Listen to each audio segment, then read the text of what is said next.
माता की जय। श्री अमित देशमुख, श्री असलम शेख, श्री दीपक केसरकर, श्री रवींद्र चव्हाण।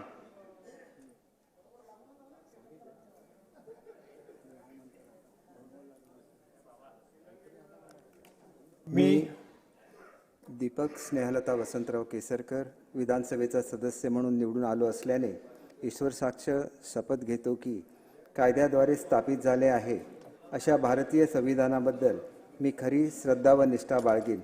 भारताची सार्वभौमत्व व एकात्मता उन्नत राखीन आणि आता जे कर्तव्य मी हाती घेणार आहे ते निष्ठापूर्वक पार पाडीन। श्री रवींद्र चव्हाण, श्री शंभूराज देसाई, श्री राजकुमार बडोले, श्री रवींद्र पाटील।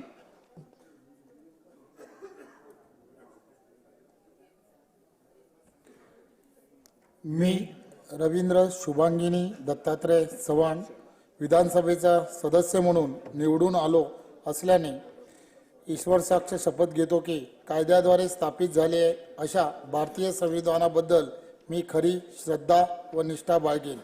भारताची सार्वभौमता व एकात्मता उन्नत राखेन आणि आता जे कर्तव्य मी हाती घेणार आहे ते निष्ठापूर्वक पार पाडेन।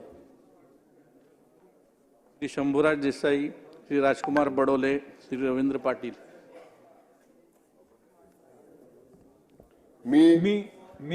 मी शंभूराज विजयदेवी शिवाजीराव देसाई विधानसभेचा सदस्य म्हणून निवडून आलो असल्याने ईश्वर साक्ष शपथ घेतो की कायद्याद्वारे स्थापित झाले आहे अशा भारतीय संविधानाबद्दल मी खरी श्रद्धा व निष्ठा बाळगेन। भारताची सार्वभौमता व एकात्मता उन्नत राखीन आणि आता जे कर्तव्य मी हाती घेणार आहे ते निष्ठापूर्वक पार पाडेन। धन्यवाद। जय हिंद, जय महाराष्ट्र। श्री राजकुमार बडोले, श्री रवींद्र पाटील, श्री सुभाष देशमुख।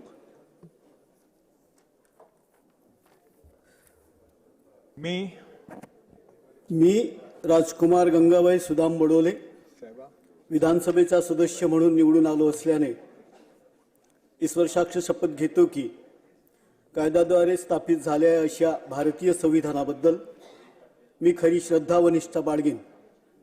भारताची सार्वभौमत्व व एकात्मता उन्नत राखीन आणि आता जे कर्तव्य मी हाती घेणार आहे ते निष्ठापूर्वक पार पाडेन। जय भीम, जय सेवा, जय महाराष्ट्र। नमस्कार। श्री रवींद्र पाटील, श्री सुभाष देशमुख, प्राध्यापक अशोक उईके।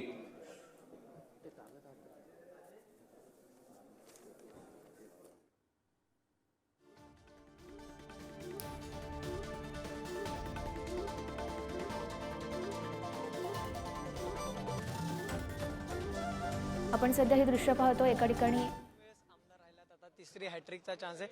मात्र एक असतो शाळेतला पहिला दिवस, नंतर कोणतेही पहिलं काम करताना एक धगधग असते मनात। तिसऱ्यांदा निवडून आलात आता शपथ घ्यायला चालत, धगधग आहे मनात, काय नेमकं वाटतं? नक्की पहिला प्रथम तर या ठिकाणी आल्यानंतर पहिला प्रथम नक्कीच एक असं वाटतंय की ह्या ठिकाणी जे काही जबाबदारी आज लोकांनी ठेवलेली माझ्यावरती ती पूर्ण करण्याची ताकद संपूर्णपणे मला आई भवानीच्या कृपेने मिळावी अशी प्रार्थना करूनच ह्या ठिकाणी मी एंट्री केलेली आहे आणि त्यानुसारच यापुढे सुद्धा काम करणार। एक प्रश्न असा आहे की ज्याप्रमाणे एकनाथ शिंदे हे जेव्हा मुख्यमंत्री होते त्यावेळेस तुम्हाला भरघोस निधी मिळाला, पूर्ण पाठिंबा मिळाला मतदारसंघामध्ये काम करायला। मात्र आता मुख्यमंत्री बदललेले आहे, युतीचे मुख्यमंत्री आहेत, भाजपचे मुख्यमंत्री आहे।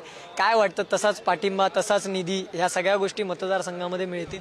निश्चितच मिळतील, कारण महायुतीचे मुख्यमंत्री आहेत आणि उपमुख्यमंत्री एकनाथ शिंदे साहेब सुद्धा आहेत आणि त्याच्यावर निश्चितपणानं जे काही प्रश्न आणि जे काही कामं विकास कामं करायची त्यासाठी पुरेपूर न्याय आम्हाला मिळेल अशी अपेक्षा आहे। पण शिंदे साहेब मुख्यमंत्री नाहीत, कुठेतरी थोडं हे वाटतं त्यांनीच असायला हवं वगैरे असं? या बाबतीमध्ये तर वरती निर्णय झालेला आहे आणि त्याच्यामुळे जे आज आहे ते घेऊनच पुढे चालायला पाहिजे आपल्याला।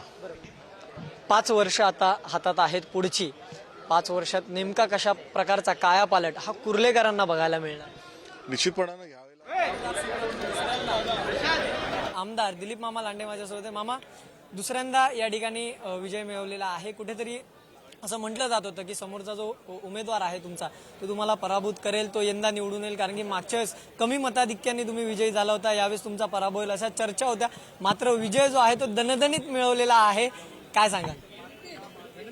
हे 20 वर्षात झालं नव्हतं ते 3 वर्षात करून दाखवलेलं आहे आणि चांदिवलीचा विकास, चांदिवलीतील लोकांची सेवा, चांदिवलीतील लोकांना दिलेला मान सन्मान आहे आणि म्हणून लोकांनी एका विश्वासाने, एका ताकदीने, एका जिद्दीने प्रभू रामचंद्राचं धनुष्यबाण उचलून